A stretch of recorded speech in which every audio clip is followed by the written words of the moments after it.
If people are clicking off your videos, it's not because your idea is boring. It's because one silent mistake almost everyone makes in the first 15 seconds. And once you see it, you'll understand why some videos feel effortless to watch, while others quietly drain people without you ever knowing why. A never-ending lightning storm, an underwater waterfall, and even a lake that glows brighter than the night sky. What kills retention isn't boring ideas. It's stacking tension instead of earning contrast. Most editors think constant tension is the goal, but when every intro on YouTube uses tension music, viewers get used to it and it stops working. That's why starting with victorious music can be more impactful. It delivers the dopamine hit early and lowers your guard. But here's the twist.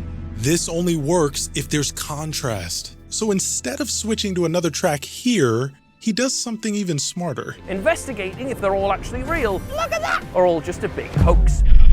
He ends it with a boom and kills the music completely. Removing the music is sometimes more effective than switching to another track. But this is also where most editors think the retention dies, and they're wrong. The real collapse point comes later, and almost nobody catches it.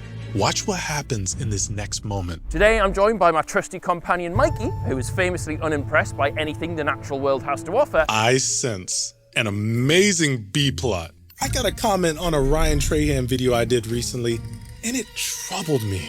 A common problem is that once creators discover B-plots, they think, this is gonna fix my retention. But they spend so much time writing the A-plot and the B-plot that both suck. So the solution is simple.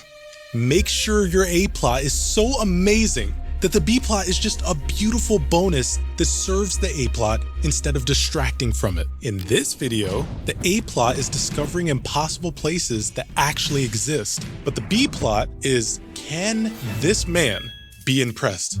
For once. So now we're watching for two reasons: to see these locations and the payoff when the skeptic finally cracks. And that is how B-plots actually boost retention. Real quick, there's something connected to this that most editors never see. I put together something called the 12 Viral Editing Secrets, and it shows you the exact invisible tricks creators like Will and E use to keep viewers locked. Things like how to trigger dopamine without cheap tension, how to use silence as a weapon, how to make B-plots boost retention instead of kill it, and why the right audio perspective can make a joke land 10 times harder. These aren't tricks you'll find on YouTube. They're the invisible rules elite editors use that almost nobody talks about, and over 3,000 editors are already using them to level up their work. The link's in the description. This is the famous Crooked Forest, a mysterious grove of oddly bent pine I love the way they do trees. No one knows graphics. for sure why they've all grown this way. That's so but they're all cool! They aren't just doing graphics for the freaking sake of it.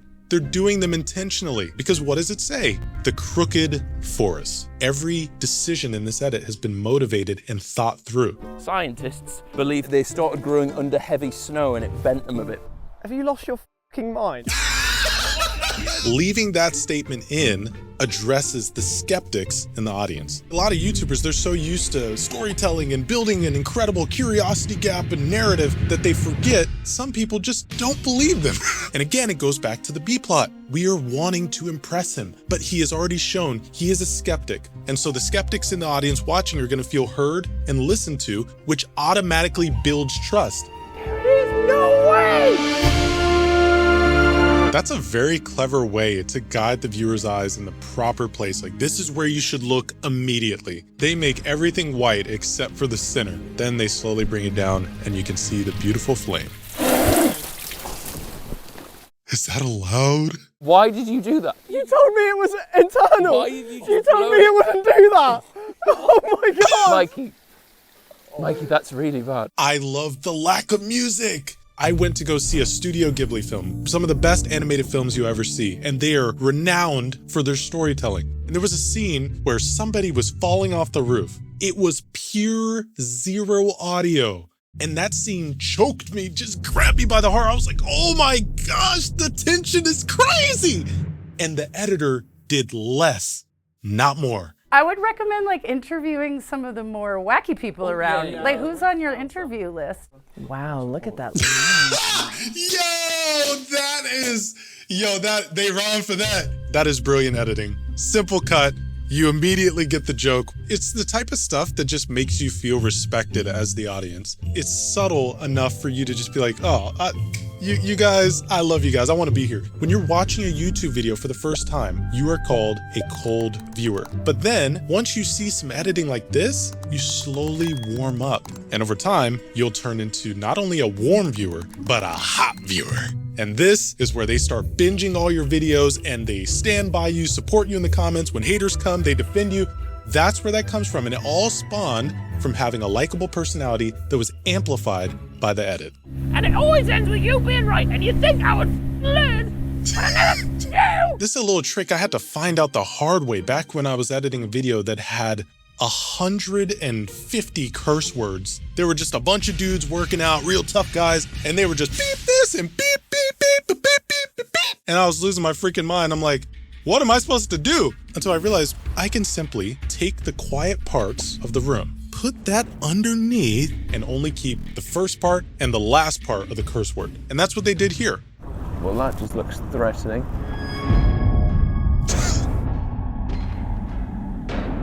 They're balancing the humor and seriousness well. They do a lot of talking, a lot of banter, a lot of chatter, but they're intentionally leaving in these quiet moments. Because what happens when the comedian finally falls silent?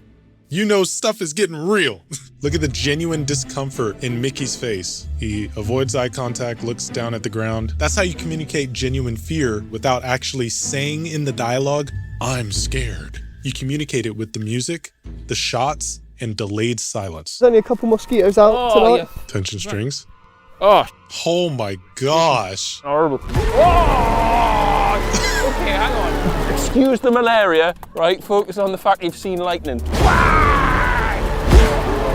This is so good. The sound design Right, use and the music. He's humping me leg. He's gone. Nah, that's me. Sorry about that.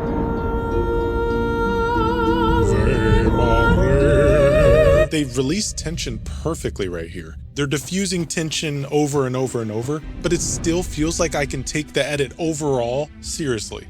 They're building enough curiosity and tension that I realize this isn't just some comedy sketch. This is like a story I really want to know how it ends. There's a whole layer of editing most people never notice, but it's the layer that actually grows channels. It's the psychology underneath choices like this, the timing of the dopamine hit, the contrast reset, the graphic reveal, the silence that tells the brain something changed. That's the stuff I spend most of my time teaching. Inside Elite Editor Academy, I break down every one of these invisible patterns, how to build trust with cold viewers, how to structure retention so it rises instead of leaks, and how to make your viewers desperate for your next upload. It's built for editors who want to go beyond mechanics and understand why edits work. The link is in the description.